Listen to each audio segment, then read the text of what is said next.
Let's welcome Ryan Kolasaki back to our studios. Ryan, how are you? I'm good. How about yourself? I haven't seen you. I haven't seen you. That's what happens when I polish somebody's forehead. I haven't seen him. Sorry, this is just a little tech comedy. So, very little. Is there such a thing? Yeah. You know, there probably is. In fact, I'm going to ask you to pull up a joke at the end of our segment. You know some tech jokes. But before we go any further, Jacqueline here just got married. Come on up to the mic. Come on over. Jacqueline! Yeah. Hello. Hi. Listen, you're in here every week. Nobody sees you or knows you, but you do all the video and you do all the stuff for the website. And you just got married. Was it, 2 weeks ago? I got married on Saturday. Oh, Saturday. Okay. That is 1 week shy of a year from my daughter's wedding. Really? She got married October 20th. Yeah. Well, actually 2 weeks. But congratulations. Thank you. Yeah, you having a baby or? No. All right, okay. Give us a few years. All right, very good. We'll get on that. You sound like my grandma. Yeah, right. Yes. They all want. You're right. They can't. The clock doesn't stop for us. It slowed down for you, but for us, we want that grandkid. Anyway, congratulations. Thank from you. All of us. It's really cool. All right, let's talk about disaster recovery. First of all, disaster is a pretty powerful word. It is very powerful. Okay, Yeah. So let's talk about what a disaster might be.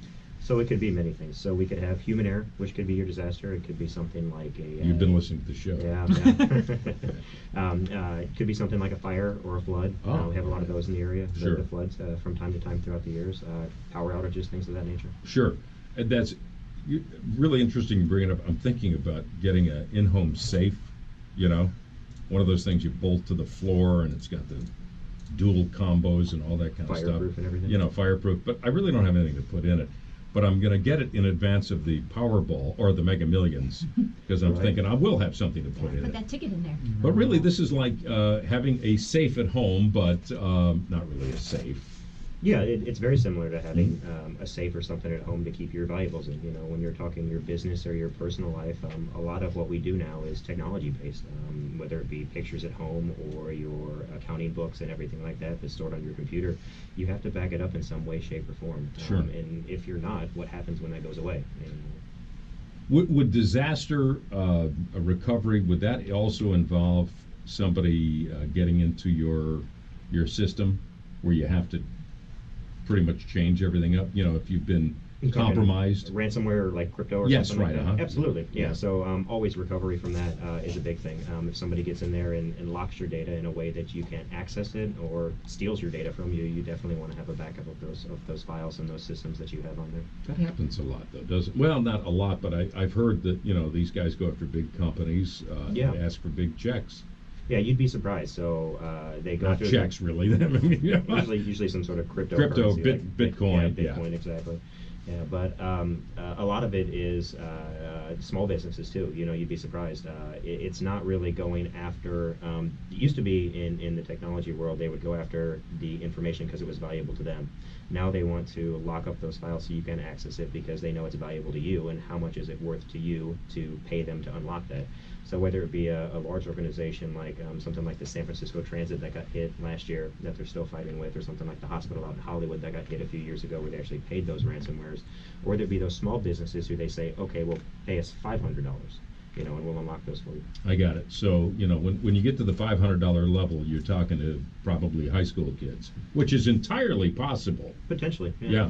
And do you find that most of these people that get in, that this whole ransomware thing, that they're people that have worked in the industry and have decided, hey, I'm going to do some nefarious activity?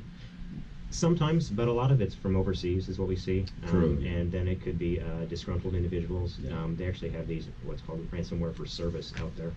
And earlier we were talking about a guy buying a fireproof safe, kind of as a joke. But is there a way to back up everything on your computer? So, for example, I have I built along with my cousin, a computer at home some years back. Is there any way for me to... Radio Shack. No, it wasn't Radio Shack. Right. We went to Micro Center, baby. Oh, no, Micro Center. I like to dabble in computer technology. Anyway, real question. Is there a way for me to actually have a physical copy? I don't know if it's a terabyte or they even have bigger now, don't they? But like a drive somewhere in my house in case for some reason my computer were to catch fire or something crazy like that, or somebody stole my my Right. tower. So there's different aspects. So you have the attachable drives that you can back up your files on. But what we do for businesses at SumnerOne is we actually take image-based backups. So we're not only backing up the files on there, we're actually backing up the operating system and the applications and the software. So for your home instance, you may have games on your computer I that you do. install, and you may have purchased the game keys for multiple different games, and you may not have the ability to have those at some point in time or get you back up and running quickly. So for the business world, that's what we do, is we take images of those entire systems and hold copies of those. Wow. So now, do you have a backup of the backup too? I would imagine. Yeah, so the backups are stored in two separate places. A lot of times we store them on a physical appliance locally inside of the environment, and we can do failover on those should there be some sort of hardware failure on what's called your production machine, basically your machines that you're running on inside of the office. And then we also take and we copy those over to a cloud environment as well. So they're hosted off-site, so we can have the ability to pull those back down or even run you in a cloud environment should there be that true disaster where there's the fire or the flood. Sure, yeah.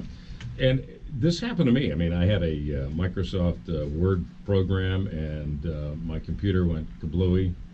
Actually, it didn't go kablooey. I kablooeyed it because I went out to User error. We talked about that. user error. I ought to have a T-shirt that I just wear around. Just open up my jacket. User error. Sorry, it's my bad. But I put in a new hard drive, which a solid state hard drive. Yeah. And when I did that, apparently the program didn't recognize and asked me for my key for my Microsoft. I didn't have it. I don't know, Right. And I tried all manner of recovery. And when you call Microsoft, or How much money did they want? Exactly. That's exactly. Well, different levels: 79, 149, 229. Right. Lifetime 279.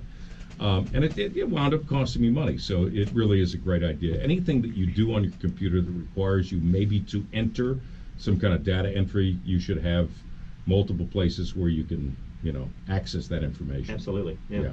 One of the things too, and this is not really computer related, but I found to be helpful, and I've tried to introduce to my wife a number of times, because she keeps all of her passwords. For those of you who want to know, if you break into my home, just go upstairs into her office, and there is a dry erase board that's got everything on it. Why a dry erase board of all things? Right. Oh, Why let's is change 'em. because if you brush up against it, you've lost your data. Yeah. Security, right? Yes, that's right. It's called shoulder security.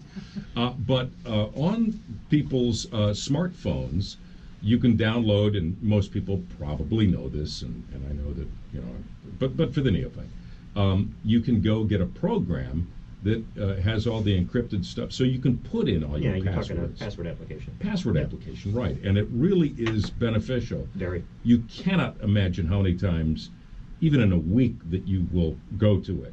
You don't have to worry about A week or a day. Yeah, Right, or about a all the day. passwords you type in. And most of the time, when you need information, you're not at home in front of your computer, so Right. it's good to have that. Absolutely.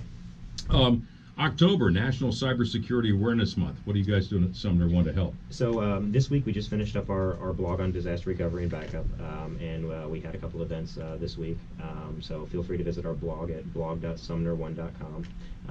Jacqueline told me to make sure I plug that today. Give it again. Yeah, blog.sumnerone.com. Okay. So we're doing a lot of things on the blog. So we're doing different initiatives each week, and we have different guest speakers who work in the industry typing up those blogs and things like that. So there's a lot of really good content out there to be fulfilled and read. Very beneficial for those of you who are listening, and it's SumnerOne.com online. That's SUMNER, just like Sting. That's his Gordon Sumner. Right. Same spelling. So I don't know where that. That's where it came from, Guy. Why do I have that in my head? I don't know. SumnerOne.com. And Ryan, thanks for being in on the show, and Pleasure. have a great weekend, okay? You as well. All right, thanks so much. 4:30 now on the Guy Phillips Show. Let's do some traffic. Yeah, let's check in with Tim Weiland.